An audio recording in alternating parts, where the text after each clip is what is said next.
HSC 26 ব্যাচের অনেকের মধ্যেই একই প্রশ্ন যে ভাইয়া কামব্যাক কিভাবে দেব, ভাবতেছি পড়া শুরু করব বাট ভাবা পর্যন্তই হয়ে যায়, আমি না এক্সিকিউট করতে পারছি না। অনেক ইচ্ছা আছে কামব্যাক দেওয়ার বাট কেন জানি সম্ভব হচ্ছে না। তাদের জন্য আমি আজকে 5টা স্টেপ বলবো। এই 5টা স্টেপ তুমি যদি ফলো করো, আমি আশাবাদী খুব সুন্দর মতো তুমি তোমার এইচএসসির শেষ জীবনটাকে মানে এইচএসসির শেষ পার্টটুকুকে গুছায় আনতে পারবা।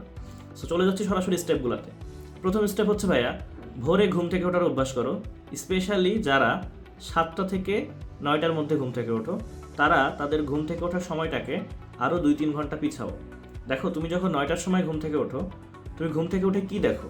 ঘুম থেকে উঠে দেখো যে 9টা বেজে গেছে, ফ্রেশ হয়ে খাওয়া দাওয়া করে পড়তে বসতে বসতে 10:30 বেজে যায়। তখন তোমার মনে হয় আচ্ছা 10:30 বেজে গেছে, আমি কখন পড়বো, কখন আমি দুপুরের খাওয়া দাওয়া করবো, কখন প্রাইভেটগুলো পড়বো, কীভাবে গুছাবো এত পড়া আজকের দিনে, তাই না? তো তুমি যদি এই ঘুমটাকে আরেকটু কমায় তুমি যদি হচ্ছে এরকম উঠতে পারো, 5টার দিকে উঠতে পারো, তাহলে কিন্তু তুমি মোটামুটি 3 ঘন্টা বা 4 ঘন্টা মতো বেশি পাও। তো তুমি কিন্তু একটা পজিটিভ ফ্রেশ স্টার্ট করতে পারবে একটা দিনের, যেটা কিন্তু তুমি 9টার সময় ঘুম থেকে উঠলে হচ্ছিল না। তুমি ওইদিকে আরেকটু আগে আগে ঘুমায় যাও। ম্যাক্সিমাম সময়ই আমরা কিন্তু রাত 12টার পরে কোর পড়াশোনা করে, এরকম স্টুডেন্ট 10%, বাকি 90% ফেসবুক স্ক্রল এইসবে থাকে। তুমি একটু ওইদিকে আগে ঘুমায়, এইদিকে একটু ভোরবেলা ওঠার চেষ্টা করো, কারণ ভোরবেলা আমাদের ব্রেন সব থেকে বেশি প্রোডাক্টিভ থাকে এবং পরিবেশ শান্ত থাকে, যা পড়ি সেটাই মনে থাকে এবং এটা অনেক প্রোডাক্টিভ হয়, বুঝছো? 1 নাম্বার গেল। 2 নাম্বার উপায় হচ্ছে ভাইয়া, স্বাস্থ্যকর খাবার খাওয়া এবং সময় মতো কাজ করা। আমি এখানে আসলে নোটগুলো লিখে আনছি কারণ পয়েন্টগুলো যেন ভুলে না যায়। দেখো, অনেকেই বাইরে থাকো, স্বাস্থ্যকর বা পুষ্টিকর খাবার না খাইলে দেখা যায় অনেকেই হচ্ছে অনেক দুর্বলতা, অবসাদগ্রস্ততা, ক্লান্তি এগুলোতে ভোগো। সো চেষ্টা করো এই পরীক্ষার লাস্ট 6 মাস একটু পুষ্টিকর খাদ্যদ্রব্য খাইতে, ডিম দুধ প্রতিদিন খাইতে, ঠিক আছে, মাছ মাংস ঠিক মতো খাইতে, শাকসবজি ফলমূল বেশি করে খাইতে।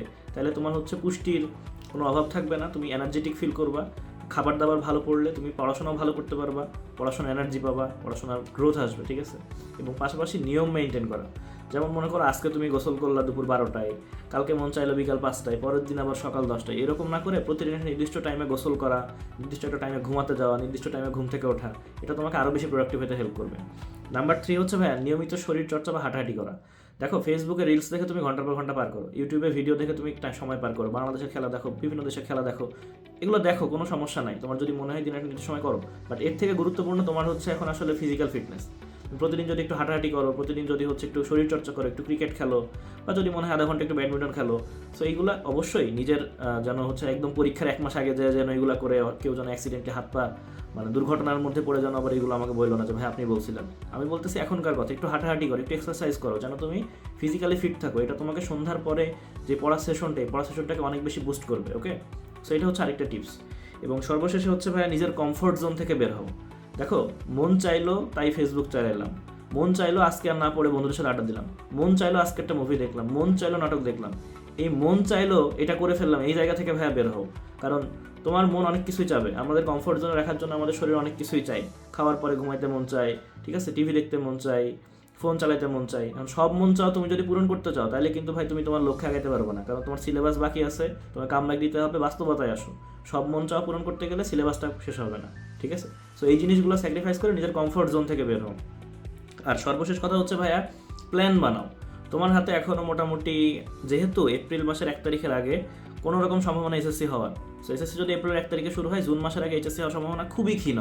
সো যেহেতু হাতে এখনও 6 মাস বা প্রায় 7 মাস সময় আছে, সুতরাং তুমি আগে চিন্তা করো যে তোমার যে অধ্যায়গুলো গ্যাপ আছে, এই গ্যাপগুলো তুমি কোন মাসের মধ্যে শেষ করতে চাও। যদি গ্যাপ বেশি থাকে তাহলে তুমি এপ্রিল মাসের মধ্যে শেষ করবা, যদি গ্যাপ কম থাকে, মাত্র 4-5টা অধ্যায় সব মিলে গ্যাপ থাকে, বা 10-7-8টা অধ্যায়, তাহলে তুমি এটা জানুয়ারির মধ্যে শেষ করবা। সো এরকম একটা মাইল ফলক সেট করো যে আমি গ্যাপগুলো পূরণ করবো এতদিনে। তারপর সেট করো গ্যাপের পরে তো রিভিশন, সেটা তো আলাদা ফেজ, পরে চিন্তা করলেও হবে।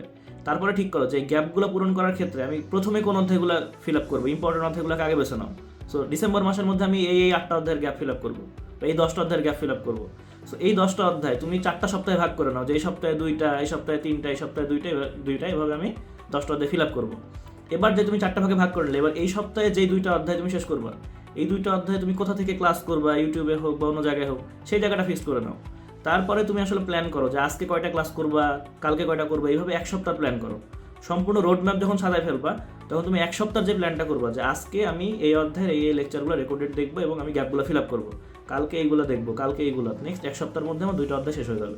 সো এরকম একটা প্ল্যান যখন তুমি করবা, তারপরে প্রতিদিন যখন তুমি একটু একটু করে রেকর্ডেড ক্লাসগুলো করতে থাকবা, গ্যাপগুলো যখন ফিল আপ হতে থাকবে, তুমি যখন আগে থাকবা, তখন দেখবে অটোমেটিকলি ভালো হচ্ছে, বুঝছো? আর সব কথা শেষ কথা কিছু স্পেশাল ট্রিক্স দিই। 1 নাম্বার হচ্ছে টেস্ট পরীক্ষা বা কলেজের মডেল টেস্ট, কলেজের সিটি পরীক্ষা এগুলোর উপর ভিত্তি করে নিজের গ্যাপ কাভারকে পিছাবা না, কারণ আলটিমেটলি এগুলো টাইমলি হবে, এইচএসসিও হবে। সো ওইগুলো করতে যেয়ে দেখা গেলো তুমি বেশি খারাপ করে ফেললা। সো চেষ্টা করবা চেক অ্যান্ড ব্যালেন্স করার। একান্তই যদি সম্ভব না হয় কিছু ক্ষেত্রে পরীক্ষার দিন কয়টা বাদ দিতে পারো গ্যাপ কাভারের ক্ষেত্রে। আর পাশাপাশি আরও একটা শর্টকাট ট্রিক্স বলি, সেটা হচ্ছে প্রতিদিন পড়ার মধ্যে চেষ্টা করবা, মানে এই যে 2টা অধ্যায় তুমি শেষ করতেছো না, গ্যাপগুলো কভার করতেছো, এই 2 সপ্তাহে এই 2টা অধ্যায়ের যখন গ্যাপ কভার করবা তখন শেখার পাশাপাশি বোর্ডের সিকিউগুলা বিগত বছরের এবং বোর্ডে বিগত বছরে আসা যে 100-150 এমসিকিউ আছে এইগুলো সলভ করে ফেলতে।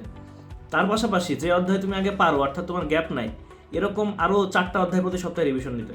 তাহলে তুমি যদি নেক্সট 2 মাস গ্যাপ কাভারের জন্য 8টা সপ্তাহ, 2 মাসে 8 সপ্তাহ, তাই না, যদি রাখো, তাহলে দেখা যাবে 8 সপ্তাহের মধ্যে তুমি যেগুলো পারো এইরকম 32টা চ্যাপ্টারের সিকিউ এমসিকিউ রিভিশন হয়ে যাচ্ছে। পাশাপাশি তুমি যে 2টা কম পারো, এই 2টা চ্যাপ্টার, মানে 8 সপ্তাহের মধ্যে তোমার 34-35টা চ্যাপ্টার হয়ে যাচ্ছে। তো সেই ক্ষেত্রে মনে করো যাদের হচ্ছে আসলে গ্যাপ অনেক কম, তারা 4 সপ্তাহের মধ্যে যদি করো, তাহলে প্রতি সপ্তাহে তুমি হচ্ছে 4টার জায়গায় 5টা বা 6টা অধ্যায় যেগুলো পারো সেগুলো প্র্যাকটিস করো। মানে এইভাবে তুমি হচ্ছে পারা অধ্যায়গুলোকেও রিভিশন দিবা, কঠিনগুলোকেও শিখবা। এরকম একটা চেক অ্যান্ড ব্যালেন্স খেলা করলে আমি বিশ্বাস করি যে তোমরা খুব সুন্দর মতো পড়াটা গুছিয়ে আনতে পারবে। এবং দেখা যাবে যে অনেকে নেক্সট 3 মাস খালি যেগুলো পারে না ওগুলাই করতেছে, দিয়ে 3-4 মাস পরে যে যখন ম্যাট্রিক্স ধরতেছে দেখা গেলো ম্যাট্রিক্সও বলে গেছে। সো এরকম যেন না হয়, আশা করি বোঝাতে পারছি। সো এই প্ল্যানটা সম্পূর্ণ রোডম্যাপ যেভাবে বললাম যদি ফলো করতে পারো, আমি বিশ্বাস করি যে তোমরা সুন্দর মতো ইনশাল্লাহ কামব্যাক দিতে পারবে এবং তোমাদের জার্নিতে আগাতে পারবে। সো এই হচ্ছে মোটামুটি কথাবার্তা। আর সর্বশেষ কথা হচ্ছে জুওলজি এইচএসসি 26-এর একটা রিভিশন প্রোগ্রাম আমার চলতেছে।